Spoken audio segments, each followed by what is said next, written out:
special privilege of being in armed forces. Army takes you to places which you can't even imagine.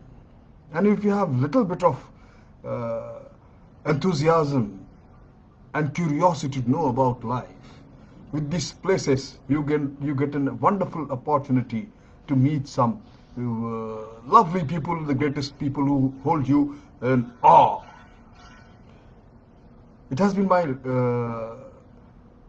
regular habit of visiting whenever I used to go to a new place, find out the people of this area, history of that place, and then meet the people who are alive and have got a great following, and they have made a place for themselves in the canvas of history.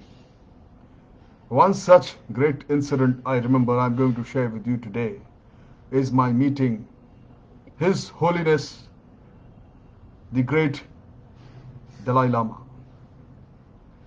I call him a Tibetan guest.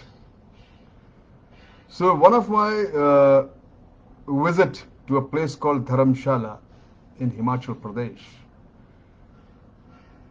I did the same activity, and during my stay, the privilege of being in uniform, that you get appointments very easily to meet anyone and everybody in the area, which is very unlikely if I attempt such things now.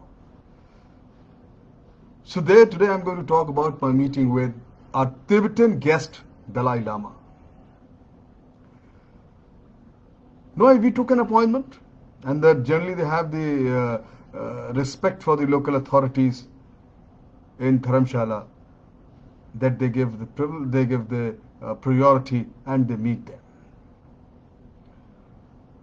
So Dharamshala is the place where the Dalai Lama is in residence since his exile from Tibet.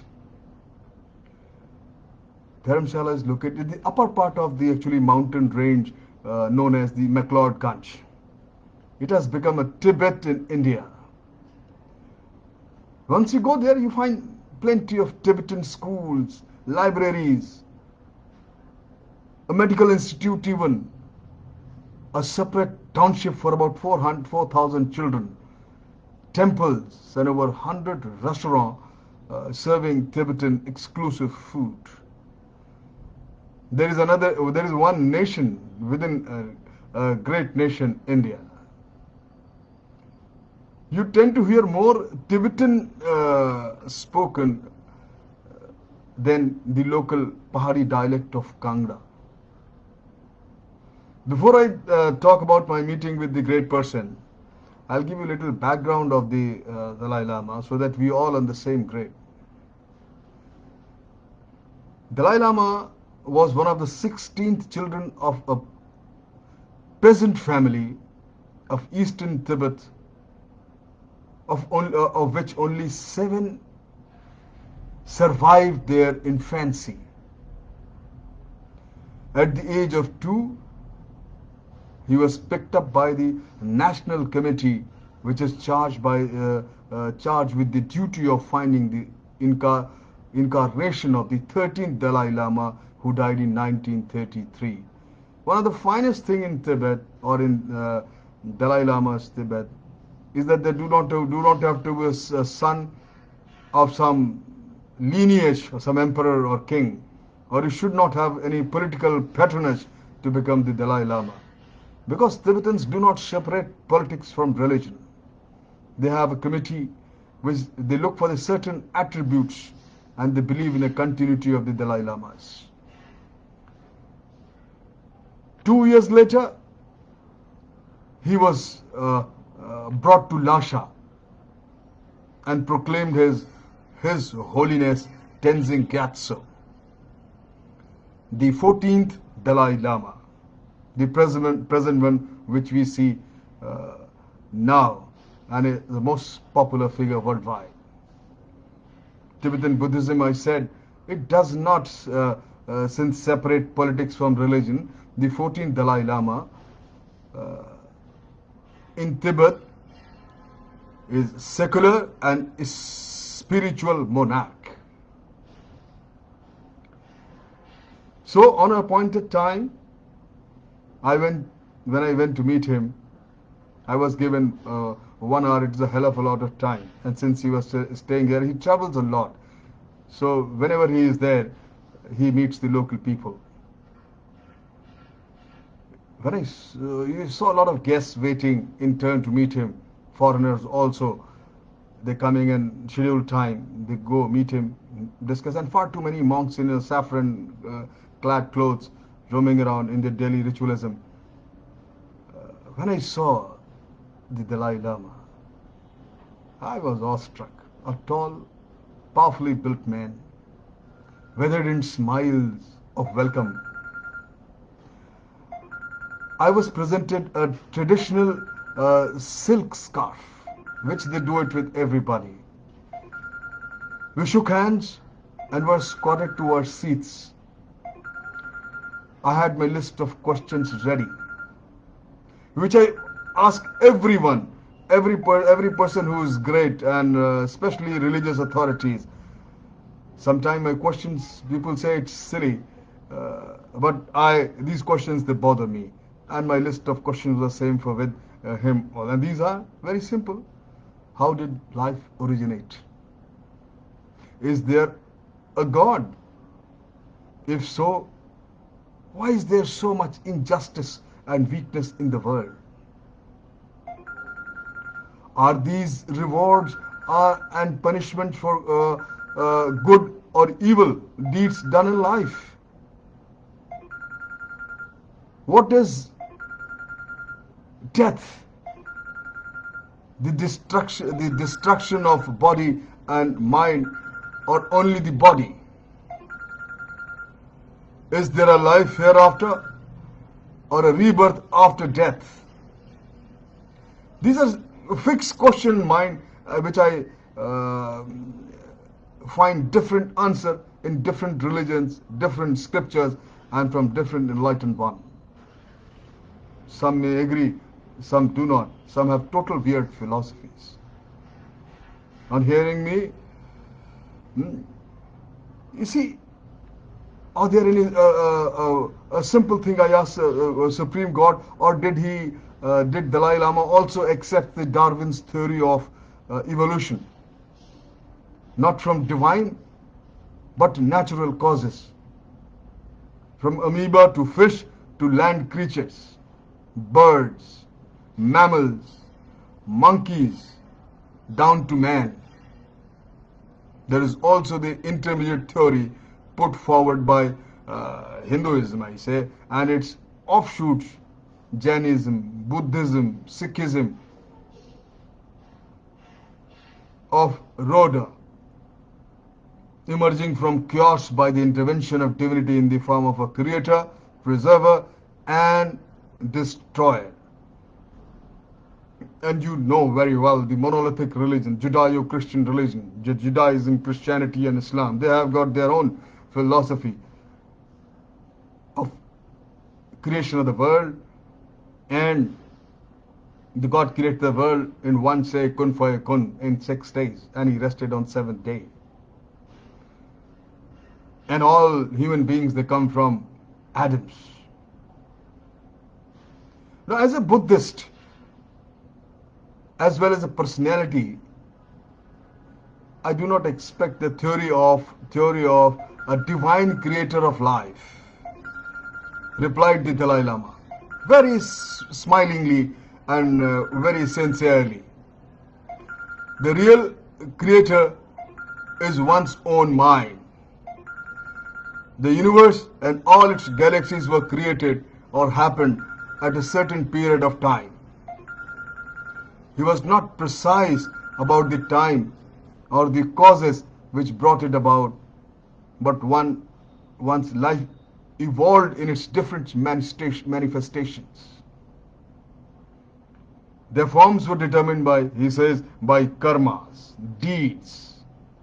And then added, Buddhist scriptures maintain that certain sections of humanity are different from others.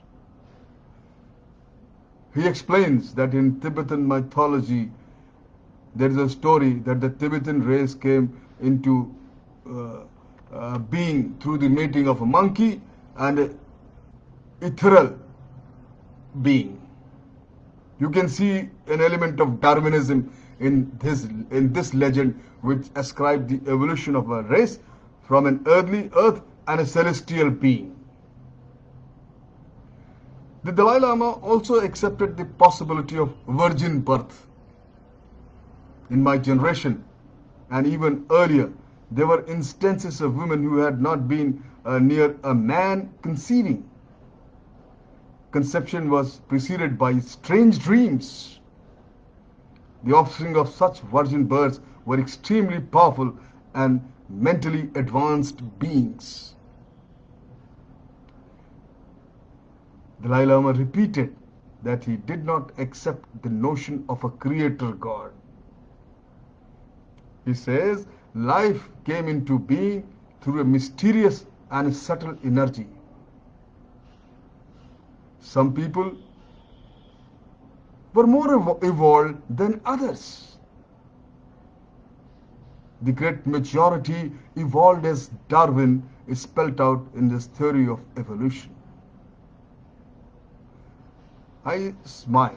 Somehow, I did not fully comprehend this line of argument at a time for loss of the right words, and he broke into Tibetan, and he had to be translated in English. There was an interlocutor sitting, because most of my questions has to be translated in all Tibetan so that he understand. And many times he took off in Tibetan, and that has to be translated back to me in English. I went on to my next question. Even if you do not credit God with creation, do you believe in God as an omnipotent and compassionate reality? God in the Christian sense, as some other religion say to someone supreme and almighty, we Buddhists do not accept, said the Dalai Lama very categorically and repeatingly. What then do you accept as God? I asked him. He paused for a long time, about a minute or two. I prodded him further. Do you regard him as a compassionate one? My question had to be translated into Tibetan once again before he replied. And then he replied, you know, that the three pillars of our faith in Buddhism are the Buddha, the Dhamma, that is Dharma, and the Sangha, community. I nodded. He says, for us, the Buddha is the higher being, one who has reached the higher stage of evolvement. His mind has been completely purified of all dross. The Buddha was not there from the very beginning. He became one after he had purified his mind, rid of all negative thoughts and ignorance till they totally disappeared. He said, we believe in karma. Life is a continuous cycle without a beginning or end. Deed done in one's life, one's karma, determines one's fate in the next. Even in one's lifetime, bad deeds produce bad effects, surely. I did not reply, but let me tell you, I was not convinced of this explanation for deeds done in the previous lives. How can you be suffering now? I always felt if you put your hand in the fire, you'll get burnt now, you'll feel the pain now, not in the next life. Many examples I can give you. If you eat a sweet thing, you'll have the pleasure right now. You won't get it really the next life.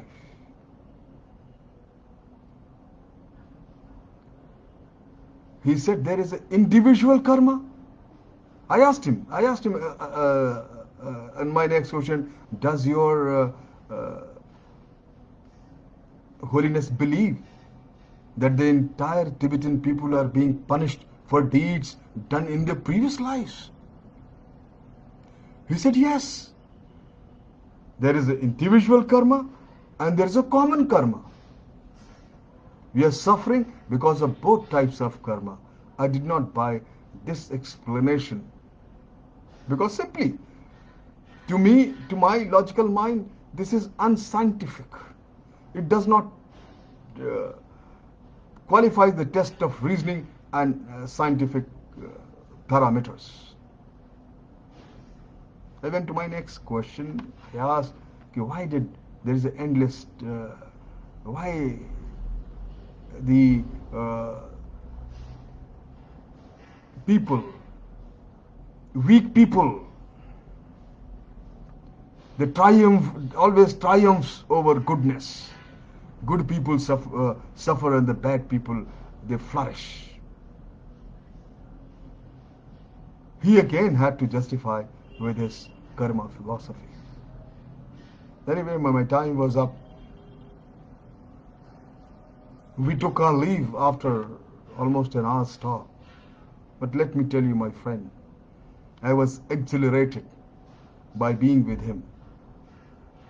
He extended that aura of goodwill, cheerfulness, and crystal clear honesty that envelops you long after you have left his presence. I feel very rightly honored with Nobel Prize for Peace because he is a man of peace. He and his people have suffered many wrongs, but he never uttered an angry word in protest. That is amazing. He has brought solace to millions of people around the globe who are troubled by the way the world is going today. I came up certainly with little more knowledge and absolute satisfaction. Thank you very much.